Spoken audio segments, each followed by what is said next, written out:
Jericho, parang nasa buwan ang saya para kay Janine. Over the moon for Janine Gutierrez si Jericho Rosales.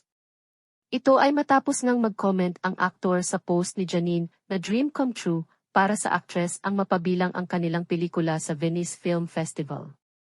Super dream come true, our film, Love Diaz Fantasmia, will premiere at this year's La Biennale di Venezia.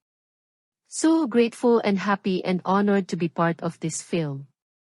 Venice has always been a dream and I'm just, again, so grateful to the Love team, and to everyone else who's trusted me enough to cast me in their films and series. Umpisa ng post ni Janine. All I've ever wanted is to make good projects and I'm just so thankful that all the work has led me here, part of another story that showcases our Filipino filmmaking to the world. Thank you, thank you, thank you. Dagdag ni Janine kalakip ang black and white still photo at iba pang information sa pagpapalabas ng pelikula ni Love Diaz sa Venice Film Fest na pinagbibidahan niya. At hindi nga ito pinalampas ni Jericho. I am over the moon for you. Handa na ang bangka at sagwan. Congratulations! Mabuhay kayo at ang Love team. Nag-congratulate rin si Ams Charo Santos Concho at komento niya, savor the moment.